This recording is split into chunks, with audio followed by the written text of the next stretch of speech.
Guerra da informação, russa em ação na Catalunha. A maquinaria de ingerências russas penetra a crise catalã, escreveu o jornal madrilense de grande tiragem, El País, que, aliás, não esconde suas simpatias por todas as formas de esquerda. O jornal fez uma extensa descrição da guerra da informação que gera notícias falsas sobre o movimento separatista espanhol. Ele descreve táticas russas análogas às utilizadas para interferir nas eleições nos EUA e na Europa. El País acompanhou sites pró-russos e perfis de redes sociais usando ferramentas de analítica digital. A descrição evoca poderosamente as táticas de desinformação e de guerra híbrida aplicadas na ocupação da Crimeia e do leste ucraniano. O Kremlin considera o independentismo catalão como mais uma oportunidade para aprofundar as fraturas europeias e consolidar sua influência internacional. Uma galáxia de páginas web montadas em São Petersburgo com as mais fantasiosas fachadas publica boatos que são logo ecoados por ativistas anti-ocidentais. Entre estes se destaca Julian Assange e uma legião de bots, ou seja, milhões de perfis nas redes sociais criados e geridos por robôs que multiplicam as palavras de ordem dos serviços secretos russos. Esse esquema fabrica viralizações inautênticas e transforma mentiras estrategicamente escogitadas em tendência partilhada milhões de vezes nas redes sociais, explica El País. Por sua vez, e isto o jornal de pensamento socialista não o diz, a grande imprensa ocidental finge acreditar na autenticidade do fenómeno e o acolhe em seus poderosos meios como a opinião das redes sociais. O famigerado Russia Today, ou RT, meio criado e abundantemente regado pelo dinheiro do Kremlin, foi um elo de destaque no esquema. Desde o início da crise catalã, o setor de língua castelhana de Russia Today assumiu a bandeira contrária à legalidade constitucional espanhola. Em setembro ele publicou 42 notícias sobre a Catalunha, várias com manchetes falsas. Em 12 de setembro, RT reproduziu um tweet atribuído a Assange prognosticando o nascimento da Catalunha como país ou a guerra civil. Segundo as ferramentas analíticas de El País, o tweet foi logo passado adiante por 1.700 perfis no Facebook ou no Twitter. Assange figurava como o principal agitador internacional da crise catalã, disseminando opiniões e meias-verdades como se fossem notícias verdadeiras. Se aquele era o autor. Segundo dados de Audience, plataforma de análise social, só em setembro Assange teve quase 940 mil menções no Twitter. O tweet mais reproduzido no mundo, segundo a ferramenta de medição Newsweek, foi um do perfil de Julian Assange, datado de 15 de setembro às 18h46. Peço a todo o mundo que apoie o direito da Catalunha à autodeterminação. Não se pode permitir que a Espanha recorra normalmente a atos repressivos para impedir a votação.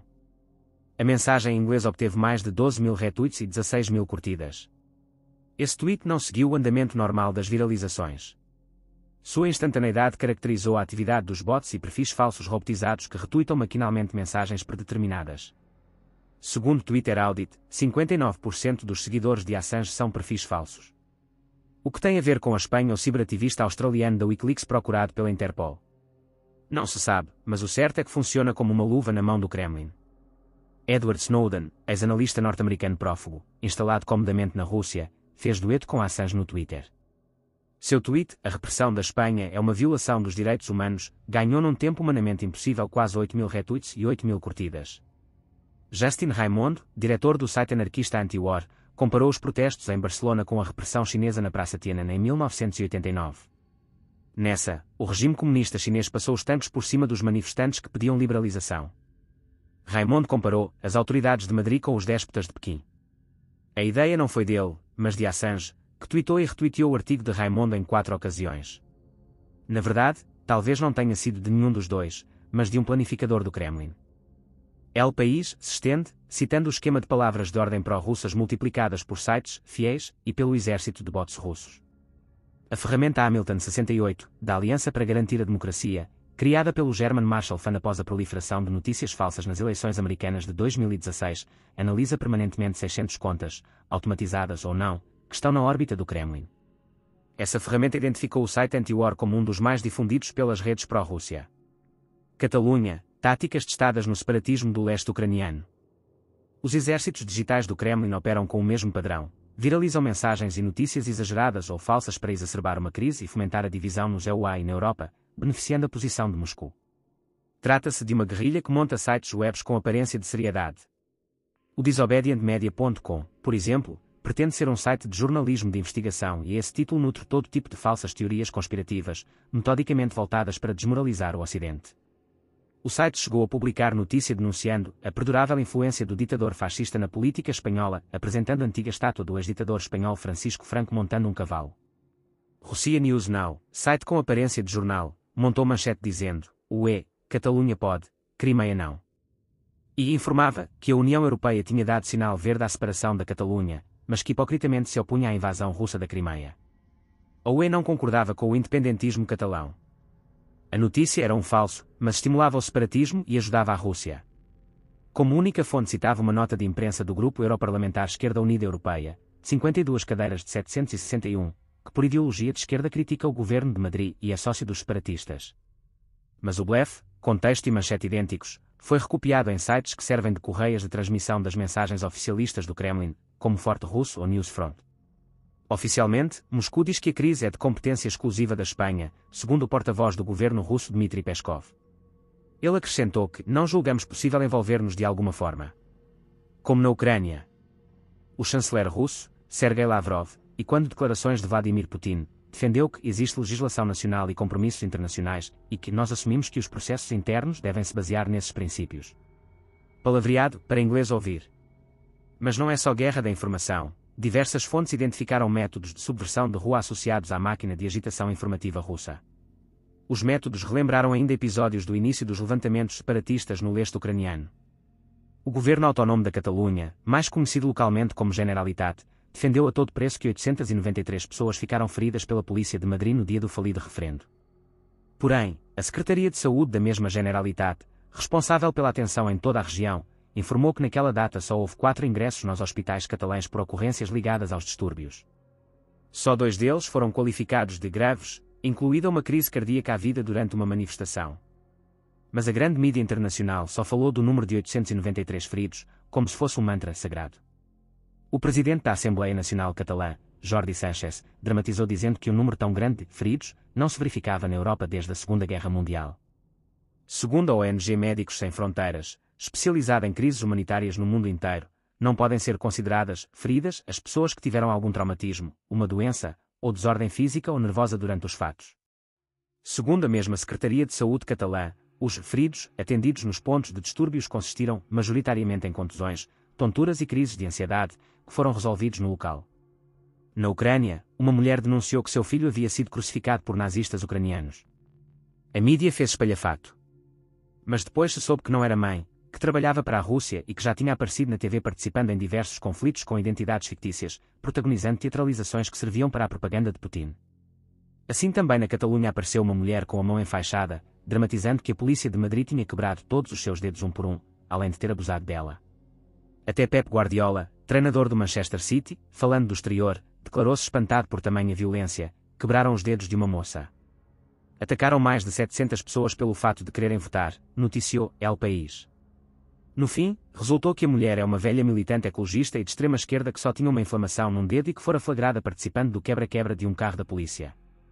Os médicos lhe ordenaram 3 dias de repouso. A estratégia é também velha nos manuais de subversão de rua.